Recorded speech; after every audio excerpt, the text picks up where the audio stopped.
I am Sambuli Clark. Today I am again with you with a new lecture about truth table.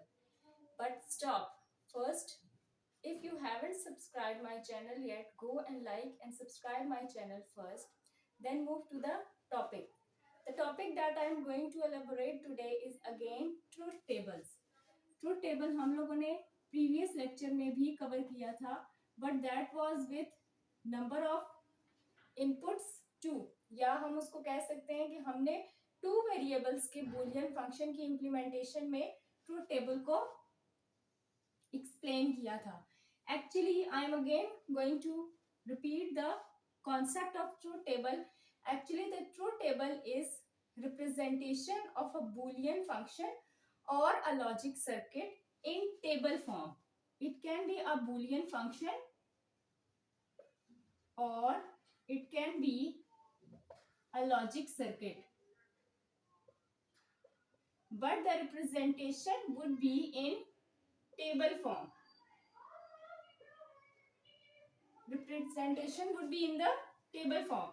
अगर हम लोग boolean function लेते हैं और boolean function में 3 वेरिएबल्स को इन्वॉल्व करते हैं, just like I am going to take x dash y z plus x y z dash. I am going to explain this boolean function in respect to truth table. अब truth table में सबसे पहली चीज जो हम number of variables को देखेंगे और उसकी रो एसोसिएशन देखेंगे कि how many rows would be involved in our truth table when we have 3 number of inputs. बेशक आपके पास यहाँ पे z और यहाँ पे z कॉम्प्लीमेंट है, यहाँ x है, x डैश है, यहाँ पे x है तो इट मीन्स कि आपकी एक सिंगल इनपुट ही कंसीडर होगी. x हो या x डैश हो, it would be consider as single input. और अगर z है तो z या z डैश हो, it would also be consider as single unit. ठीक है. अब हमारे पास 3 नंबर ऑफ इनपुट्स गिवन है, तो उसके लिए जो हमारे पास फॉर्मूला है 2 raised to power 3 equals to 8 rows. So I have to implement my truth table in 8 rows. So first of all, I have to draw the margin line for the number of inputs. First input would be x, second would be y, and third would be z. Now, what would be the pattern for these input? अब हमने ये देखना है कि इन 3 inputs के लिए हमारे पास pattern क्या फॉलो होगा. जो हमारे पास सबसे पहली रो होगी, that would be a fluctuating column 0 1 0 1 0 1 0 1. So I get these 8 rows as I have 3 number of inputs, and 3 number of input would be considered in 2 raised to power 3, that would be equals to 8 rows. Now I have 8 number of rows.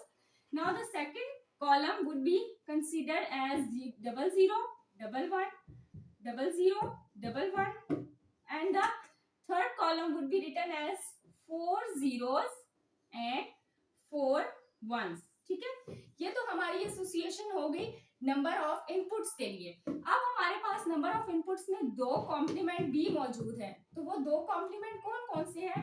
First one is x dash and the second one is z dash. ठीक है.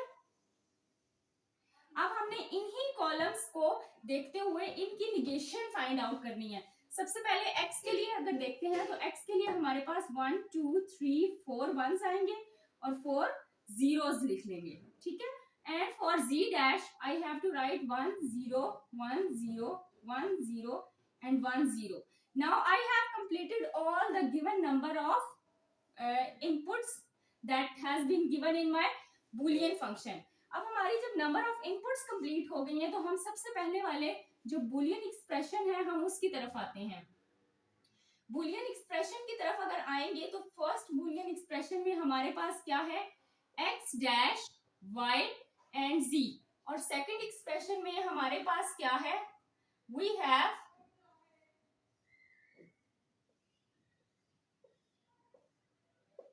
x y z dash. और जो हमारा final column होगा that will represent the function final column हमारे पास क्या होता है, that will represent the complete function और कंप्लीट बूलियन फंक्शन। अब जब हम लोग x डैश y z को सॉल्व करेंगे तो इसमें हमारे पास कौन कौन से कॉलम्स होंगे, this is x dash, this is y and this is z। तो हमने इन तीन कॉलम्स में से डाटा को चेक करना है कि तीनों रोज में कौन सा ऐसा, तीनों रोज में से कहां पे हमारे पास कंजक्टिव 3 वंस आएंगे तो वहां पे हमारा आउटपुट 1 होगा। अदरवाइज किसी दो में भी अगर हमारे पास 1 इनपुट आएगा तब भी हमारा आंसर 0 ही रहेगा। कैसे, लुक एट दिस रो बेटा, 0 0 and 0, 2 of the inputs are 0 and 1 is 1, so the answer would be 0. 2 of the inputs are 1, so the answer would be 0. 1 and 1 answer would be 0, क्योंकि एक बीच में अगर 0 हमारे पास कंसीडर होगा तो एक भी 0 आपके आउटपुट को 0 कंसीडर करेगा। 1 1 1। Now I have 3 consecutive ones in x dash y and z, so the answer would be 1 here। 0 0 0, answer would be 0 0 1 0, so the answer would be 0 0 and 0। We have only one row in which 3 of the inputs were 1। Otherwise हमारे पास कोई एक भी probability आती है 0 की तो answer हमारे पास 0 होगा। उसकी वजह क्या है कि एंड ऑपरेटर की वजह से हमारे पास पॉसिबिलिटी ही नहीं होगी कि जब तक हमारे पास तीनों वंस शो नहीं होंगी तब तक हम आउटपुट 1 नहीं लिख सकते। ठीक है, नेक्स्ट हम लोग अपने सेकंड एक्सप्रेशन को सॉल्व करते हैं। सेकंड एक्सप्रेशन में हमारे पास क्या है, simple x y and z dash. तो हम आप कौन सी फर्स्ट 2 रोज को देखेंगे और इस रो को हमने देखना है। ठीक है, first 2 rows and z dash. तो इनको देखते हुए अगर हम करते हैं 0 0 और 1 तो आंसर हमारे पास क्या होगा, 0।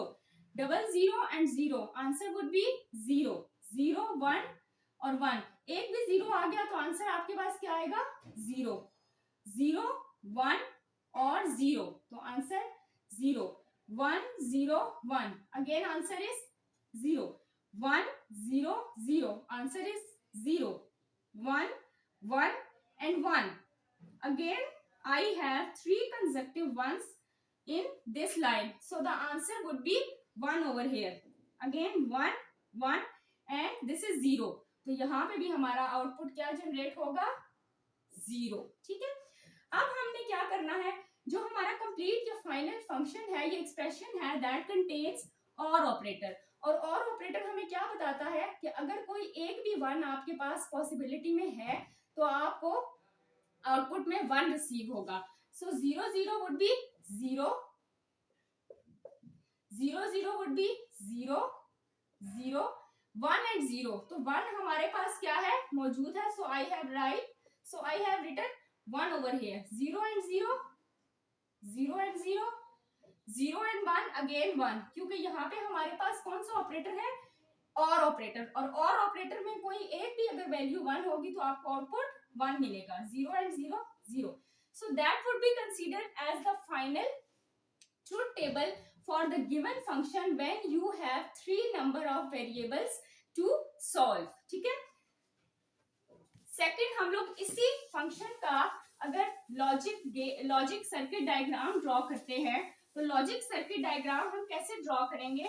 लॉजिक सर्किट डायग्राम के लिए हमें क्या करना पड़ेगा, I have to take 3 number of inputs x y and z। ठीक है, चाहे बेशक हमारे पास x डैश मौजूद हो, z डैश मौजूद हो, हमने बार बार से इनपुट नहीं लेने। इनपुट x y और z हम सिंगल टाइम ही कंसीडर करेंगे। x है, y और z, लेकिन x हमारे पास क्या है, x डैश में है। So I will write here, I will extend this x and mention this not operator। अब इन तीन को मैंने क्या करना है, मर्ज करके एंड ऑपरेटर लगा देना है। ठीक है, सॉरी एंड गेट इंप्लीमेंट कर दिया। This is x dash, this is y and this is z and I am implementing and get here. So the answer would be, यह फंक्शन जो आउटपुट का आएगा वो क्या होगा, x डैश y z। ठीक है, एक एक्सप्रेशन कंप्लीट हो गया। सेकेंड एक्सप्रेशन हमारे पास क्या है, x और y प्योर फॉर्म में है और z डैश। सो हम यहीं से कनेक्ट करते हैं x, ये x आ गया। सेकेंड हम कनेक्ट करेंगे y, ठीक है, this is x, this is y, and third one हमें क्या चाहिए है, z डैश। सो हमने यहाँ पे कौन सा गेट इंप्लीमेंट किया है, नॉट गेट, और इसको हम एक्सटेंड करके यहाँ पर भी एंड गेट मेंशन कर देंगे। Now the output we have received is f equals to x y z dash. अब ये दो एक्सप्रेशन तो हमने जनरेट कर लिए by using our logic circuit. तो सेकंड हमारे पास क्या है, इसको हम कनेक्ट करेंगे विद और ऑपरेटर। तो और की जो हमारे पास फिगर बनती है वो कुछ ऐसे बनती है, that is f equals to x y z x dash y z plus x y z dash.